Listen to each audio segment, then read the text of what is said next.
సాహితీ మిత్రులందరికీ మన తెలుగు కథా స్రవంతి ఛానల్కి దర్భా లక్ష్మీ అన్నపూర్ణ స్వాగతం. ఈరోజు రాగమయం 27వ భాగంలో ఏం జరుగుతోందో చూసేద్దామా?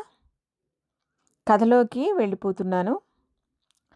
కాలం వారిద్దరికీ ఆగిపోయింది. మిగతా వారికి కాదుగా మరి. శేఖరం పెళ్లిచూపులు ఇంట్లోనే అయిపోయాయా ఏమిటి? రావుగారు హాల్లోకి వచ్చి అడుగుతున్నారు. కరుణ చప్పున శేఖరం నుంచి దూరంగా జరిగింది. అలానే అనిపిస్తోంది మామయ్య గారు. శేఖరం వంటింట్లోంచి బయటికి వస్తూ అన్నాడు. వాళ్ళిద్దరి ఆ సంభాషణలో కరుణకేదో భావగర్భితమైన అర్థం గోచరించింది. లోపలికి వస్తున్న సుభద్రమ్మ గారితో రావుగారు అన్నారు, అక్కయ్య గారు, మీ కోడలు ఇంట్లోనే ఉంది, ఇక పెళ్లి చూపుల పని లేదు మనకి అని. సుభద్రమ్మ గారు నేరుగా వంటింట్లోకి వెళ్ళి, నీ మనస్సులోని మాటని బయటకు తీసుకురావటానికి నన్ను కూడా మహానటిని చేశావు అంటూ కరుణ తలని నిమిరారు. క్షమించండి అత్తయ్య గారు, శేఖరం మీద ఉన్న అభిమానాన్ని వ్యక్తం చేయకుండా ఉండాలని ప్రయత్నించాను కానీ ఈ కానీలు ప్రయత్నించటాలు కాదు మేం కోరుకున్నది. రాజా మీద నీకు అభిమానం ఉందని మాకు ఎప్పుడూ తెలుసు. ఆ విషయాన్ని నీ చేత బయటికి వ్యక్తం చేయించాలనే ఈ పెళ్లి చూపుల ప్రహసనం పెట్టాం. కరుణకి ఆ విషయం అప్పటికే అర్థం అవ్వటం మూలంగా ఆశ్చర్యపోలేదు. మీ చిన్నప్పుడే నేను కోరుకున్నది ఇప్పుడు ఇలా నెరవేర్చడానికి భగవంతుడు ఇన్ని పరిస్థితుల్ని కల్పించాడన్నమాట. ఆయన ఎప్పుడు ఏమి తలుస్తాడో మన ఊహకి అందదు. చాలా సంతోషం కరుణ, మనస్ఫూర్తిగా అన్నారు సుభద్రమ్మ గారు. ఆవిడికి మనస్సు ఒక ఒడ్డుకి చేరినట్టుగా అనిపించింది. తను అనుకున్నదే. ఏదో మధ్యలో కొన్నిసార్లు ఏ బాధ్యతలు లేని అమ్మాయి అయితే బావుంటుందేమోనని మనసు ఊయింది గాని మనస్సుకి ఇప్పుడు తృప్తిగా ఉంది. సుభద్రమ్మ గారు హాల్లోకి వచ్చేశారు. కరుణకి హాల్లోకి రావుగారు ఎదుటికి వెళ్ళటానికి మొహమాటంగా అనిపించింది. ఆయనే పిలిచారు, కరుణ ఇలా రామ్మా అని. కరుణ వంటింట్లోంచి బయటికి వచ్చింది. శేఖరం పైన తన గదిలోకి వెళ్ళిపోయాడు. రావుగారు కరుణని తన పక్కన కూర్చోమని చూపించారు. కరుణ వెళ్ళి ఆయన పక్కన కూర్చుంది. ఇప్పుడు పూర్తిగా నా కూతురి అయిపోయావు తల్లి. నేనెప్పుడూ శేఖరం పక్షమే. మీ ఇద్దరి మధ్యన ఉన్న అభిమానాన్ని గ్రహించి నేను చాలా సంతోషించాను. నేను కోరుకునేది కూడా అదే కనుక. బాబాయ్ గారు అంటూ ఏదో తప్పు చేసినట్టుగా సంజాయిషి ఇచ్చుకోవాలన్నట్టు మాట్లాడబోయిన కరుణని వారిస్తూ రావుగారు అన్నారు, శేఖరానికి నీకు ఎప్పుడు ఇష్టమైతే అప్పుడు పెళ్ళి. ఆ స్వేచ్ఛ మాత్రం మీకు ఇస్తున్నాం. కరుణ ఇంకా ఏమీ మాట్లాడలేకపోయింది. మరి పెళ్లివారికి ఇంకా రావటం లేదని చెయ్యమంటావా ఫోను? తమాషాగా అన్నారు ఆయన. కరుణ చిన్నగా నవ్వింది. బాబాయ్ గారు, నేనంటే మీకు ఎందుకింత ఆత్మీయత అడిగింది ఆర్ద్రంగా. నిన్ను చూస్తుంటే మా అమ్మాయి కూడా ఇలా ఉంటే బావుండుననిపిస్తుంది కరుణ. రాగిణిలో తప్పకుండా మార్పు వస్తుంది. ఏదో ఒకరోజు తప్పకుండా తన ఇంటికి వస్తుంది అంది కరుణ. ఆ ఆశే ఇంకా నాకు శక్తిని ఇస్తోందమ్మా అన్నారాయన. గదిలోకి వెళ్ళి మంచం మీద వాలిపోయిన కరుణకి మనసు ఆనంద సంద్రమైనట్టు ఉంది. శేఖర్కి తనకి మధ్య ఉన్న అడ్డుతెర తొలగిపోయింది.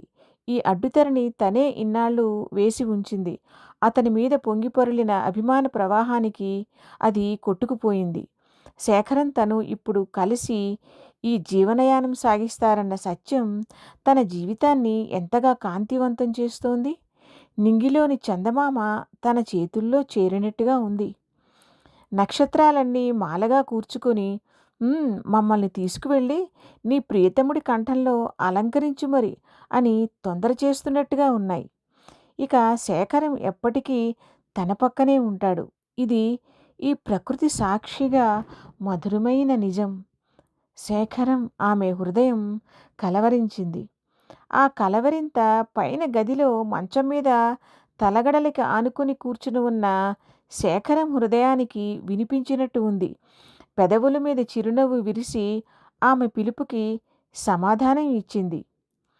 ఆ రోజు గుడిలో కరుణ తన ప్రేమని తెలిపిన క్షణం ఇప్పుడు అతని ఆలోచనకి సౌరభాలు అద్దుతోంది. నన్ను ఎంతగా తలుచుకుంటే అంతటి మాధుర్యాన్ని ఇస్తానంటోంది ఆ క్షణం. ఊహల్లో రెక్కలు కట్టుకుని ఎగిరిపోయే మనసులు కావు తమవి ఇప్పుడు. కలిసి అడుగులు వేసేవేళ చల్లని సమీరంలా తాకే తమ మధ్య ప్రేమ భావన. చేతిలో చెయ్యి వేసుకుని గత కాలపు జ్ఞాపకాలని ఆప్యాయంగా హృదయాలకి హత్తుకోవలసిన ఒక పవిత్ర సంగమం. నిదానంగా ప్రశాంతంగా సాగిపోయే అనురాగ ప్రవాహం. గమ్మత్తుగా తనకి తను మాత్రం అసంపూర్ణంగా అనిపిస్తున్నాడు ఎందుకని? ఈ కొద్ది క్షణాల్లో ఈ వ్యత్యాసం ఏమిటి? తనలోని ఈ అసంపూర్ణత్వాన్ని పూర్ణత్వంగా మార్చగల శక్తి ఒక్క కరుణకే ఉందని స్పష్టంగా అర్థమవుతోంది. ఇదేనేమో హృదయ సంగమం అంటే. ఆత్రంగా అడుగులు వేసిన తన అంతరంగం ఇప్పుడు జీవితానికి సరిపడా స్థిరత్వాన్ని పొందినట్టుగా ఉంది. లోలోపల ఎక్కడి నుంచో సన్నగా వినిపిస్తున్న మధురమైన జీవన సంగీతం. ఈ స్పందనని రాగిణి తనలో కలిగించలేకపోయింది.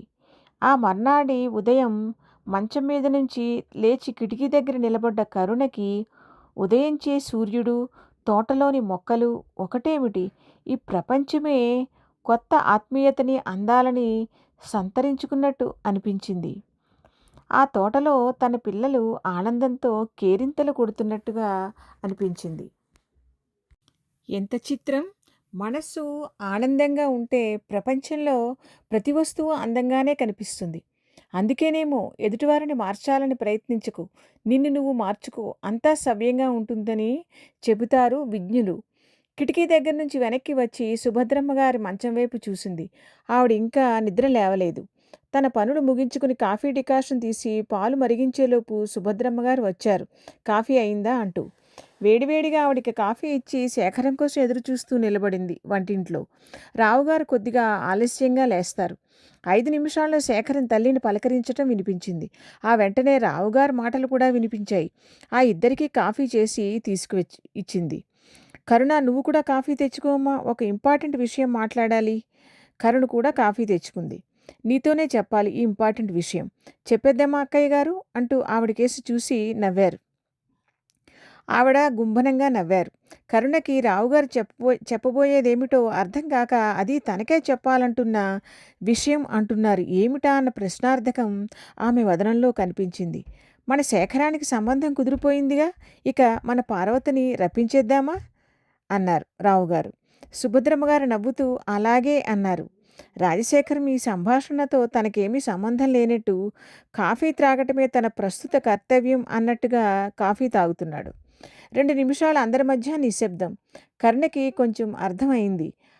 కరుణకు కూడా అర్థం అయినట్టే ఉంది ఏమా అంటూ నవ్వారు రావుగారు. కరుణ చిరునవ్వే సమాధానంగా ఇచ్చింది. శేఖరానికి తనకి ఏదో రకంగా కలిసి ఉండే సమయాన్ని ఏర్పాటు చేయటానికి బాబాయి గారు ఇలా చేశారన్నమాట. ఇందులో శేఖరం పాత్ర ఎంత ఉందో తెలియదు. లేకపోతే తనకి తెలియదేమో. మళ్ళీ నీ చదువు ప్రారంభం అవుతుంది. పార్వతిని వచ్చేయమని లక్ష్మి చేత కబురు పంపిద్దాం రావుగారు అన్నారు. బాబాయి గారు, ఇంకా నెల రోజులు పూర్తవలేదుగా మరి? కరుణ నవ్వు ఆపుకుంటూ అంది. అవునా, శేఖరానికి ఇంకా నేర్పవలసిన వంటలేమైనా మిగిలి ఉన్నాయమ్మా నవ్వారాయన. శేఖరానికి అన్నీ వచ్చు బాబాయ్ గారు, నేనే అమాయకురాలిని, తెలియదనుకున్నాను. క్రీగంట అతని వైపు చూస్తూ అంది కరుణ. అందరూ ఒక్కసారిగా నవ్వేశారు. శేఖరం ఆఫీసుకి వెళ్ళటానికి తయారవటానికి పైకి వెళ్ళిపోయాడు. కరుణ టిఫిన్ ఏర్పాట్లకి వంటింట్లోకి వెళ్ళింది. రాత్రి 7 గంటల సమయం. శేఖరం రావుగారు ఆఫీస్ నుంచి రావటం, కాఫీ త్రాగటం అయింది. రావుగారు హాలులో సోఫాలో కూర్చుని పేపర్ చదువుతున్నారు. సుభద్రమ్మగారు లోపల గదిలో కూర్చుని పురాణ గ్రంథం ఏదో చదువుకుంటున్నారు. కరుణ వంటింట్లో రాత్రి భోజనాల ఏర్పాట్లో ఉంది. మరుసటి రోజు నుంచి వంట మనిషి పార్వతి వచ్చేస్తుంది. నిజానికి కరుణకి తనే వంట చేసి పెట్టాలని ఉంది అందరికీ. ఉదయం ట్యూషన్లు ఉండటంతో ఆ మాట చెప్పలేకపోయింది. కరుణ, రావుగారు పిలిచారు. ఏమిటి బాబాయ్ గారు అంటూ వచ్చింది కరుణ. అమ్మా, శేఖరం తోటలో ఉన్నాడు. నువ్వు కూడా వెళ్ళి కాసేపు కబుర్లు చెప్పు. ఇన్నాళ్ళు మన తోట శేఖరం ఎదుర్కొన్న వ్యధనే చూసింది. నా కూతురి దుముదుముల్ని, వ్యతిరేక ఆలోచనలనే చూసింది కొన్నాళ్లుగా. ఇప్పుడు ఆ తోటలో మీ ప్రియభాషణల తరంగాలతో తోటంతా ప్రక్షాళనం కావాలి. మీ ఇద్దరి మనసులో నెలకొన్న శాంతి తరంగాలతో తోటంతా వికసించాలి. మీ ఇద్దరి మనసులో నెలకొన్న శాంతి తరంగాలతో తోటంతా పరవశించిపోవాలి ఆయన ఉత్సాహంగా చెప్పారు. ఆయన అన్న మాటల్ని బట్టి ఇన్నాళ్ళు ఆయన ఎంత బాధని అనుభవించారో అర్థమైంది కరుణకి. అవును తల్లి, మన ఆలోచనా తరంగాలు ప్రకృతిని ప్రభావితం చేస్తాయి అన్నారాయన మళ్ళీ. కరుణ వంటింట్లోకి వెళ్ళి చిన్న పని ముగించి తోటలోకి వెళ్ళింది. శేఖరం ఒకచోట కాలు మీద కాలు వేసుకుని బెంచి మీద వెనక్కి వాలి కళ్ళు మూసుకుని కూర్చుని ఉన్నాడు. నిశ్శబ్దంగా బెంచికి మరో ప్రక్క కూర్చుంది కరుణ. అతను ఏదో దీర్ఘాలోచనలో మునిగిపోయినట్టు ఉన్న మూలంగా ఆమె అతనిని డిస్టర్బ్ చేయదలుచుకోలేదు. 5 నిమిషాల తర్వాత కళ్ళు తెరిచి, నీ రాకని గమనించానులే అన్నాడు. ఏమిటంత దీర్ఘాలోచన? రెప్ప వేయకుండా ఒక్క క్షణం ఆమె వైపే చూసిన శేఖరం అన్నాడు. మనకంటూ కొంత జీవితం మిగిలి ఉందన్న సత్యాన్ని నా ముందు ఉంచిన ఆ క్షణాలని మళ్ళీ దర్శించుకుంటున్నాను అన్నాడు కరుణ వైపు చేయి చాస్తూ. ఆమె లేచి వచ్చి అతని దగ్గరగా కూర్చుని అతని భుజం మీద తల వాల్చింది. అతని చేతిలో ఆమె చెయ్యి. ఇద్దరి మధ్య కాసేపు నిశ్శబ్దం. శేఖరం, నిన్నటి నుంచి నా మదిలో మెదులుతూ ఉన్న ఒక స్వప్నం గురించి చెప్పనా నీకు? చెప్పు. నీ కూతుర్ని ఎత్తుకుని నువ్వు ఈ తోటంతా తిరుగుతూ ఉంటే నేను కబుర్లు చెబుతూ పాపకి గోరుముద్దలు తినిపించాలి. ఆ దృశ్యాన్ని కళ్ళలో నింపుకుంటూ అంది కరుణ. శేఖరానికి కూడా ఆ దృశ్యం కళ్ళ ముందు నిలిచి అపురూపంగా అనిపించింది. నిశ్శబ్దంగా ఉండిపోయాడు. 2 క్షణాల తర్వాత మళ్ళీ కరుణే అంది. నీ కూతురు అన్నానని కోపం వచ్చిందా? అరే, ఎందుకు కోపం? నీ కళ్ళల్లో ఆనందం చూడాలి. అటువంటి సందర్భంలో మాత్రం నువ్వు నేను వేరు అంది. తన చేతిలో ఉన్న ఆమె చేతిని మరింత పదిలంగా అన్నట్టు గట్టిగా పట్టుకున్నాడు శేఖరం. రావుగారు ఆ రోజు ఆఫీస్ నుంచి వస్తూనే చాలా సంతోషంగా, అక్కయ్య గారు, కరుణ ఇలా రండి, మీకొక శుభవార్త అన్నారు. ఆ ఇద్దరూ హాల్లోకి వచ్చారు. నేను చెప్పబోయేది ఏమిటో ఊహించటానికి ప్రయత్నించండి ఆయన ఊరిస్తున్నట్టుగా అన్నారు. సుభద్రమ్మ గారు, కరుణ ఒకరి మొహాలు ఒకరు చూసుకున్నారు. వాళ్ళ ఊహకి అందలేదు రావుగారు చెప్పాలనుకుంటున్న ఆ శుభవార్త ఏమిటో. మన శేఖరానికి ఈ సంవత్సరం best business man of India award వచ్చిందమ్మా. శేఖరానికి పగ్గాలు అప్పగించాక మన బిజినెస్ 3 పువ్వులు 6 కాయలు అంటారే, ఆ చందాన వృద్ధి చెందింది. ఇప్పుడే వచ్చిందే ఈ సమాచారం. వెంటనే ఇంటికి వచ్చి మీకు చెప్పాలనిపించింది. శేఖరం అందరి శుభాకాంక్షలు అందుకోవటంలో తీరిక లేకుండా ఉన్నాడు అన్నారాయణ ఎంతో ఆనందంగా. సుభద్రమ్మ గారి ఆనందానికి హద్దులు లేవు. పక్కనే ఉన్న కరుణని దగ్గరికి తీసుకుంటూ, విన్నావా కరుణ అన్నారు. కరుణ ఆనందానికైతే మాటలే లేవు. ఇంత ఆనందంలోనూ రావుగారికి ఒక విచారం కూడా వచ్చింది. రాగిణి ఇలా చేయకముందు శేఖరం తను సొంతంగా కంపెనీ మొదలు పెట్టాలనుకున్నాడు. అందుకు తనే అభ్యంతరం చెప్పటం రావుగారికి గుర్తుకు వచ్చింది. అప్పుడు అతనితో, శేఖరం, ఇదంతా ఎవరిది, నీది కాదు. వేరే ఇంకో కంపెనీ పెట్టవలసిన అవసరం ఏమి ఉంది? నెమ్మదిగా ఈ వ్యాపార సామ్రాజ్యపు బాధ్యతలన్నీ నువ్వే తీసుకోవాలి. ఇంకొకటి కొత్తది మొదలు పెడితే చూసుకోవటం కష్టం అవుతుందేమోనని అని తను అనటం రావుగారికి జ్ఞాపకం వచ్చింది. రావుగారు ఏం ఆలోచిస్తున్నారు? సుభద్రమ్మ గారు పిలిచారు. ఆయన వదనంలో హఠాత్తుగా విచారం అలుముకుంది. అది ఆవిడ గ్రహించారు. ఏముందమ్మా, ఈ వ్యాపార సామ్రాజ్యమంతా రాగిణికి చేరుతుందని శేఖరం అభిప్రాయం. తనదంటూ స్వంత కంపెనీ పెట్టుకోవాలనుకుని ఎప్పుడో అనుకున్నాడు. రాగిణిదైతే నీది కాదా అని అప్పుడు అడ్డుపుల్ల వేశాను. ఇప్పుడు నా కోసం ఇక్కడ బలవంతంగా ఉన్నాడు. నన్ను బాధ పెట్టడం ఇష్టం లేక. ఒకటే బాధ తల్లి, ఏనాటి బంధము, శేఖరన్ నా మనిషి కాదు అన్న భావాన్ని నా మనసు ఒప్పుకోదు ఎందుకనో. శేఖరం ఒక సందిగ్ధావస్థలో ఉన్నాడు. ఆనాడు తను పెట్టుకోవాలనుకున్న ఆ కంపెనీని కూడా నా కంపెనీకి అనుబంధంగా అన్నట్టే పెట్టాడు. ఇప్పుడు అవార్డు వచ్చింది ఆ కంపెనీలో జరిగిన అభివృద్ధికే. ఒక క్షణం మౌనంగా ఉండిపోయిన సుభద్రమ్మ గారు అన్నారు సాలోచనగా, మీకు రాజా మీద ఉన్న అభిమానంతో తప్పు తోచటం లేదు కానీ రాజా చెప్పిన మాటల్లో కూడా సత్యం ఉంది కదా. రాగిణి అపార్థం చేసుకునే ప్రమాదం ఉంది. వ్యాపారాలు వేరైనంత మాత్రాన అభిమానాలు ఎక్కడికి పోతాయి రావుగారు? అవునమ్మా, శేఖర్ నా మీద చూపిస్తున్న అవ్యాజమైన అభిమానం వల్లనే నేను ఇలా ఆనందంగా ఉండగలిగాను.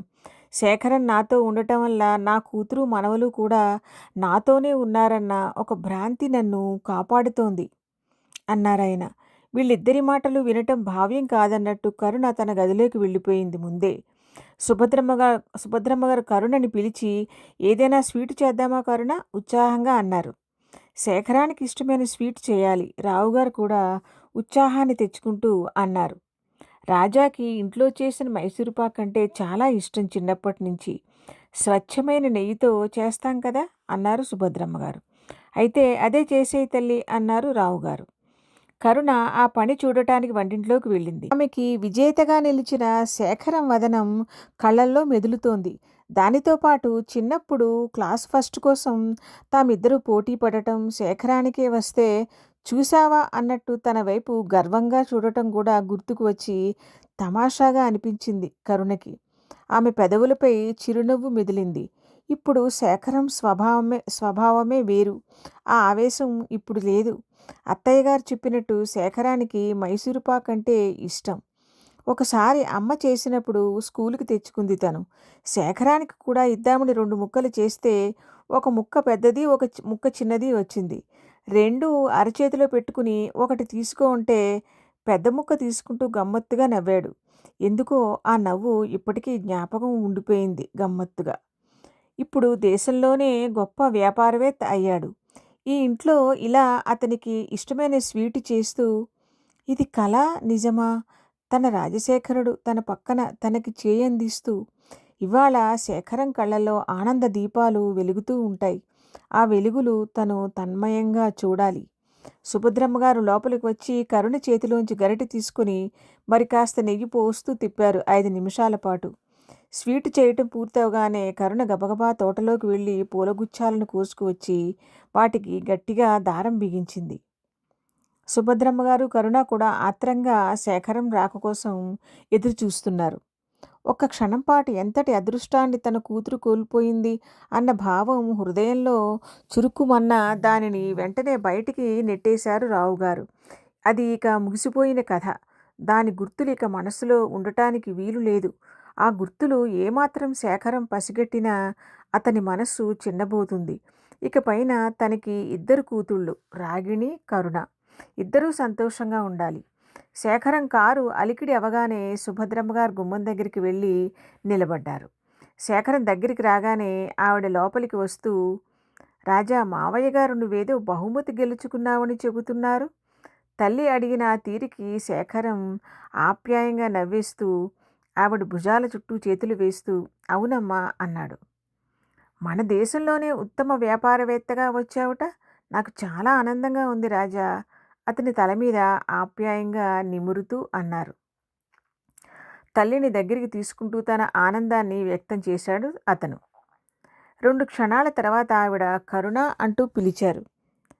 సుభద్రమ్మగారు అభినందించేటప్పుడు శేఖరం దృష్టి రవ్వంతైనా తన వైపు మరలకూడదని ఆమె ఆ సమయానికి అక్కడి నుంచి పక్కకి వెళ్ళింది. ఆవిడ పిలవగానే కరుణ బయటికి వచ్చింది చేతిలో పూలగుత్తితో. అతనికి ఎదురుగా నిలబడి అభినందనలు శేఖరం అంటూ పూలగుచ్చం అతని చేతికి ఇచ్చింది. నవ్వుతూ దానిని అందుకుని ఆమె కళ్ళల్లోకి చూశాడు. ఇద్దరి చూపులు క్షణంలో సగంసేపు కలుసుకుని విడిపోయాయి. కరుణ కళ్ళల్లో మెరుపు శేఖరం దృష్టిని దాటిపోలేదు. తన విజయాన్ని మనస్ఫూర్తిగా ఆస్వాదిస్తున్న తన కాబోయే జీవన సహచరి. అతనికి ఈ అనుభూతి సరికొత్తగా, అద్భుతంగా అనిపిస్తోంది. కరుణ నీకోసం ఏదో స్వీటు చేసింది చూడు వంటింట్లోకి వెళ్ళి. ఇలాంటి స్వీటు సరాసరి వంటింట్లోకి వెళ్ళి మనం స్వయంగా తీసుకుని తింటేనే చేసిన వాళ్ళకి ఆనందంగా ఉంటుంది. రావుగారు అన్న మాటకి అవునా కరుణ అన్నాడు శేఖరం. అవునన్నట్టు కళ్ళతోనే చెప్పింది. అతను వంటింట్లోకి వెళ్ళాడు. అవును, ఘుమఘుమలు రమ్మని పిలుస్తున్నాయి అంటూ. కరుణ చప్పున లోపలికి వెళ్ళి ఒక మైసూరుపాక ముక్కను తీసుకుని ఒక పెద్ద ముక్క, ఒక చిన్న ముక్కగా భాగాలు చేసి అరచేతిలో పెట్టుకుని అతని వైపు చాపింది. ఏమిటి అన్నట్టుగా కళ్ళతోనే అడిగాడు. కరుణ జవాబు చెప్పేంతలో అతనికి గుర్తుకు వచ్చి నవ్వేశాడు ఆమె కళ్ళలోకి చూస్తూ. అదే అదే సమ్మోహనం. నేనంటే నిన్నే ఆరాధిస్తూ కూర్చున్నాను కనుక నాకు ఇవన్నీ గుర్తుకున్నాయి. మరి నీకు ఎలా? కరుణ అడిగింది. ఇప్పుడు ఆరాధిస్తున్నానుగా, అన్నీ జ్ఞాపకం వస్తున్నాయి అన్నాడు. అతని వైపు ఆరాధనగా చూస్తూ, నీకు విజయం అంటే మక్కువ ఎక్కువ. నీ కళ్ళలో ఆనందం నాకు మాటలు దొరకటం లేదు. అది సరే మరి. ఇంతకీ చిన్న ముక్క తీసుకోనా? పెద్ద ముక్క తీసుకోనా? అంటూనే పెద్ద ముక్క తీసుకున్నాడు శేఖరం. కరుణ హృదయం ఆనంద తరంగిణి అయింది. కరుణ ప్లేటులో పెట్టి తెచ్చిన ముక్కల్లోంచి ఒక ముక్క తీసి సుభద్రమ్మ గారు కొడుకు నోట్లో పెట్టారు. కరుణ చేతిలోంచి ప్లేట్ అందుకుని రావుగారి దగ్గరికి వెళ్ళాడు శేఖరం. ఆయన ఆనందంగా శేఖరం నోటికి తీపిని అందించారు. కాసేపు అతనికి అవార్డు తెచ్చిపెట్టిన కంపెనీ గురించి, దానిని కొద్ది కాలంలోనే ఇటువంటి స్థితికి తీసుకురావడానికి శేఖరం అమలుపరిచిన విధానాల గురించి ఒక విధమైన ఒక విధమైన తృప్తితో చర్చించుకున్నారు రావుగారు, శేఖరం. సుభద్రమ్మ గారు వింటూ కూర్చున్నారు. కరుణ అందరికీ కాఫీ చేయడానికి వంటగదిలోకి వెళ్ళింది. అందరూ కాఫీలు త్రాగటం పూర్తయ్యాక శేఖరం పైకి వెళ్ళిపోయాడు. కరుణ వంట ఏర్పాటు చూసుకుంటోంది. తన గదిలోకి వెళ్ళి సోఫాలో చేరగలిబడ్డ రావుగారి మనసు ఒక్కసారి గతంలోకి వెళ్ళింది. శేఖరం తన కంపెనీలో ఉద్యోగానికి చేరటం, అతని అసమాన ప్రతిభకి తను ముగ్ధుడై కంపెనీలో ఉన్నత స్థానంలో నిలబెట్టటం, రాగిణికి శేఖరంతో పెళ్లి నిశ్చయించటంలో తనకి రాగిణితో అభిప్రాయ భేదాలు రావడం, అవే సద్దుమణుగుతాయిలే అని తను పొరపాటు పడటం అన్నీ జ్ఞాపకం వచ్చాయి. రాగిణి తనని విడిచిపెట్టి వెళ్ళినా తన బాధని అర్థం చేసుకున్న శేఖరం తనకి అండగా ఉంటూ మానసిక ధైర్యాన్ని ఇచ్చాడు. తన కూతురు అతని జీవితంలో ఉండగానే తను సొంతంగా ఏదో మొదలు పెట్టాలనుకుంటే, నాదంతా నీదేగా శేఖరం అంటే తన తెలివితేటలన్నీ దీనికే ధారపోశాడు. ఇప్పుడు ఇదంతా రాగిణి సొత్తు అని శేఖరం అనుకోవటంలో అర్థం ఉంది. తన స్వార్థం కోసం అతని వ్యక్తిగత అభివృద్ధిని తను అడ్డుకోకూడదు. ఇక తన కంపెనీ వ్యవహారాలు తను చూసుకోవాలి. ఇది తనకి ఇష్టం లేకపోయినా, తన గుండెని చీలుస్తున్నా అంగీకరించక తప్పదు. శేఖరం వ్యాపారపరంగా విడిపోయినా వ్యక్తిగతంగా తమ మధ్య బంధం అలాగే ఉంటుంది. అతను తన ఇంట్లోంచి వెళ్ళటానికి తను ససేమిరా ఒప్పుకోడు. శేఖరానికి తన మీద ఆ మాత్రం ఆపేక్ష ఉంది. తనని విడిచిపెట్టి వెళ్ళడు. ఈ విషయాలన్నీ ముచ్చటించటానికి వేరే సమయం ఎందుకు? ఇప్పుడే అయితే శేఖరం మనసులో ఏమి ఉందో స్పష్టంగా తెలిసిపోతుంది. అతనితో మాట్లాడటానికి పైకి వెళ్ళారు రావుగారు. ఆయన వెళ్ళేసరికి గోడకి ఉన్న తన పిల్లల ఫోటోకేసి తదేకంగా చూస్తూ నిలబడి ఉన్నాడు అతను. అది రావుగారి దృష్టిని దాటిపోలేదు. అడుగుల సవ్వడికి తల తిప్పి చూసి, రండి మావయ్య గారు అంటూ ఇటువైపు వచ్చాడు. చాలా సంతోషాన్ని కలిగిస్తోంది శేఖరం నీ విజయం అంటూ మరోసారి శేఖరాన్ని అభినందిస్తూ సోఫాలో కూర్చున్నారు రావుగారు. సోఫాకి మరోవైపున కూర్చుంటూ అతను చిరునవ్వు నవ్వాడు. ఒక్క క్షణం నిశ్శబ్దం తర్వాత రావుగారు అన్నారు, నీ భవిష్యత్ ప్రణాళికలేమిటి శేఖరం? ప్రస్తుతానికి ఉన్నవాటిని మరింతగా అభివృద్ధి చేయటమే అన్నాడు శేఖరం. నీ మనసులో కొత్త ప్రాజెక్టులు ఉంటే వాటితో ముందుకు సాగటానికి అడుగులు వెయ్యి. నీ ప్రతిభని నా కోసం బంధించి ఉంచటం సబబు కాదు. నీ సామ్రాజ్యాన్ని నువ్వు నిర్మించుకో. ఒక్క షరతు మీద, నీ సామ్రాజ్యంలో నన్ను భాగస్వామిని కానివ్వాలి. అతను ఎటువంటి సమాధానము వెంటనే చెప్పలేదు. అతనికి తెలుసు ఇప్పుడు అన్న మాటలన్నీ ఆయన ఎంత బాధతో అంటున్నారో. రాగిణికి మనం ఒక సందేశం పంపాలి. తను వచ్చి ఈ వ్యాపార వ్యవహారాలన్నీ చూసుకోవాలని, శేఖరం బయటికి వెళ్ళిపోతున్నాడని అన్నాడు శేఖరం. ఆ మాట వినటం ఏమాత్రం ఇష్టం లేనట్లుగా రావుగారి వదనంలో అసహనం కనిపించింది. రాగిణి వచ్చి మీ చేయి అందుకునే వరకు నేను మీ చేయి విడిచిపెట్టను అతను స్థిరంగా అన్నాడు. రావుగారి వదనంలో ఆనందం, బాధ రెండూ కలిసిపోయాయి. ఇదంతా నీ పిల్లలకే కదా శేఖరం, నీకే ఇస్తానంటే నువ్వు అంగీకరించటం లేదు. నీకు ఉత్తమ వ్యాపారవేత్తగా నిలబెట్టిన ఆ కంపెనీతో మాత్రం నాకు ఎటువంటి సంబంధం లేదు. ఈ విషయంలో మాత్రం నువ్వు ఏం చెప్పినా వినను. శేఖరం చిరునవ్వే సమాధానమైంది ఆయన మాటలకి. ఇంకో షరతు కూడా ఉంది. ఈ ఇంట్లోంచి నువ్వు ఎక్కడికి వెళ్ళటానికి వీలు లేదు. నువ్వు నాతో ఉంటే నా కూతురు చేసిన పొరపాటు నన్ను అంతగా బాధ పెట్టదు అన్నారాయన. నాకు తెలుసు మావయ్య గారు మార్దవమైన గొంతులో అన్నాడు శేఖరం. ఒకవేళ నా కూతురు ఇండియా వచ్చి ఉంటానన్నా తనకి ఇంకో ఇల్లు కట్టిస్తాను అన్నారాయన. ఆయన మాటలకి అతను చిన్నగా నవ్వాడు. కాసేపు లోకంలో జరుగుతున్న సంగతుల గురించి కబుర్లు చెప్పుకున్నాక రావుగారు క్రిందకి వచ్చేశారు. ఆ రాత్రి భోజనాల దగ్గర ఉత్సాహంగా అన్నారు. ఇవాళ శేఖరం నేను చాలా కబుర్లు చెప్పుకున్నాం. అన్నట్టు శేఖరం బిజినెస్ పత్రికల వాళ్ళు నీ ఇంటర్వ్యూ గురించి రావచ్చు. అందులో దర్జాగా బ్రహ్మాండమైన సూటులో కనిపించాలి. శేఖరం వేసుకోబోయే డ్రెస్ గురించి కూడా అంత శ్రద్ధగా ఆలోచిస్తున్న రావుగారి ఆపేక్షకి సుభద్రమ్మ గారి హృదయం ఆనందంతో పొంగిపోయింది. అతని విజయం కరుణ కనులలో వెలిగించినది దీపాలని రావుగారు గమనిస్తూనే ఉన్నారు. ఇదే కదా అనుబంధం అంటే అనిపించింది ఆయనకి. రావుగారు చెప్పినట్టుగానే 2-3 వ్యాపార పత్రికలు శేఖరాన్ని ఇంటర్వ్యూ చేశాయి. అన్నీ ఇంత తక్కువ కాలంలో ఇంతటి విజయాన్ని ఎలా సాధించారు అన్న ప్రశ్నే అందరూ అడిగారు. మరుసటి వారం ఆ పత్రిక మార్కెట్లోకి వచ్చింది. అతని ఫోటోలు, ఇంటర్వ్యూ చూసి రావుగారు, సుభద్రమ్మ గారు, కరుణలు ఆనందపడిపోయారు గాని అది శేఖరం జీవితంలోకి మరో ఆనందాన్ని తీసుకువస్తుందని ఎవరూ ఊహించలేకపోయారు. సశేషం. ఇదండి ఇప్పటి వరకు జరిగిన కథ. మరి తర్వాత ఏం జరిగిందో తర్వాత భాగంలో చూద్దాం. మరి మీకు ఏమనిపించిందో మీ అభిప్రాయాలు కామెంట్స్ రూపంలో చెప్పండి. మీకు నచ్చితే లైక్ చేయండి, షేర్ చేయండి.